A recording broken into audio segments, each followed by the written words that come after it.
India was the greatest supplier of textiles to the rest of the world at one time. 60% of the world's exports was Indian textiles 300 years ago. It was systematically destroyed during the British era. India is poised, if we do the right things, to be able to clothe the world once again in a sensible way, in a natural way. This question is for Sadhguru, the style icon. Oh. Nowadays, fashion is a multi-billion-dollar industry. At the same time, in the name of fashion, really unappealing, gross trends also come out. In the name of fashion, are we crossing the line, and how do we identify the line? The first sentence, withdraw that one, huh? I'm not a style icon or something. See, for those of you who do not know this, the third largest polluter on the planet is fashion industry right now. It's estimated across the world, compared to how many clothes, how much clothing our grandparents had, how much clothing we have is on an average 5 times more. All of you seeing that, isn't it? They're saying by 2025, that will double, that means we'll be 10 times more than our grandparents. Out of this, 95% is polyfiber. Polyfiber has entered our bodies, has entered the plants, has entered the animals, has entered the food chain, water, soil, everything. This is one thing that's gone under the radar. Everybody is trying to shoot at that little plastic bag, which must be done, of course, but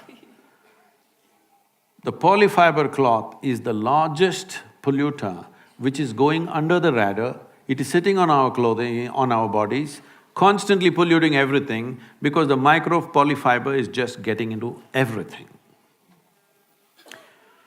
There are no poignant pictures of a turtle being trapped in a plastic bag or something like that, but we are all those turtles stuck in these things.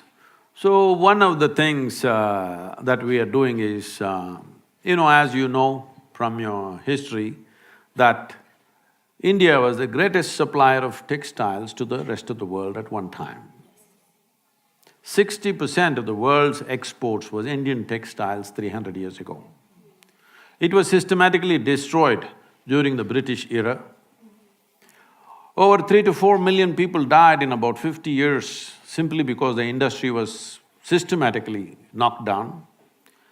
And that's one reason why when the English left, nearly 91 or 92% of the people were in agriculture because all these weavers went back to agriculture just for sustenance.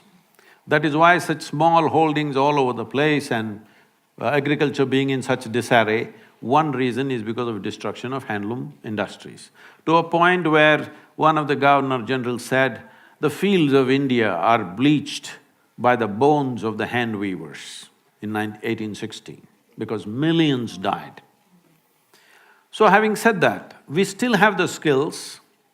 India is poised, if we do the right things, to be able to clothe the world once again in a sensible way, in a natural way.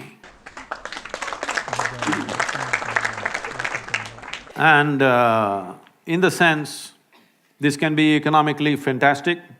We could completely stop farmer suicides and the distress of the farmer if part of the agriculture is towards generating natural fiber.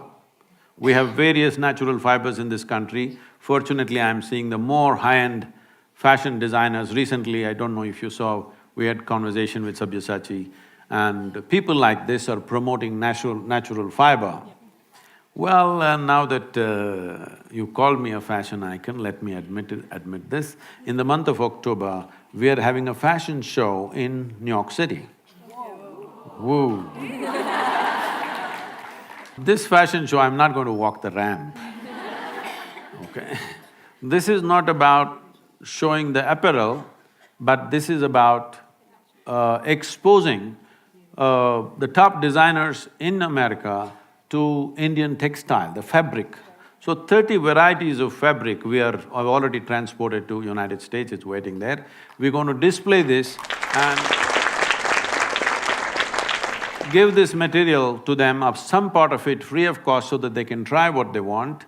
And to promote this could be a game changer for India's economy. It need not necessarily be handloom, even if it is machine woven, but natural fiber. If natural fiber comes back, there is no other nation on the planet which has the skills that we have. Over 120 over 120 distinct varieties of weaves we have in this country. Nearly 50 of them will die any time in the next 10 to 15 years, because only one old person, one little couple are doing something, their children have become software engineers. And it will die in the next 10-15 years unless we revive, because we must understand this.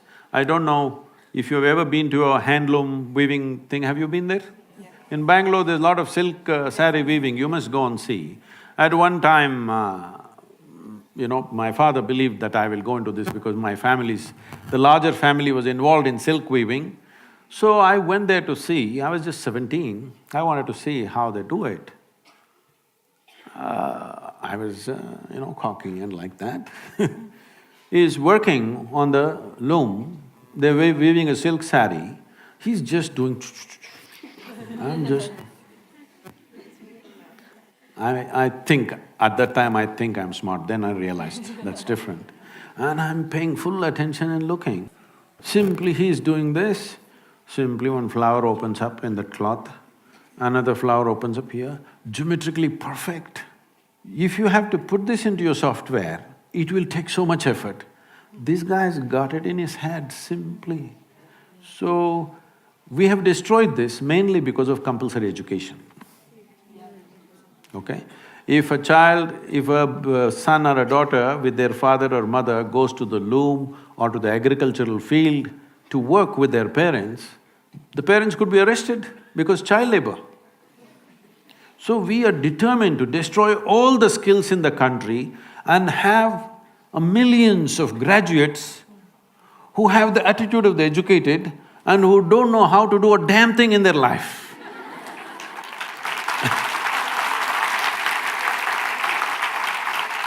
So, we push the education system towards only 50% of the time that you spend in the school should be academics.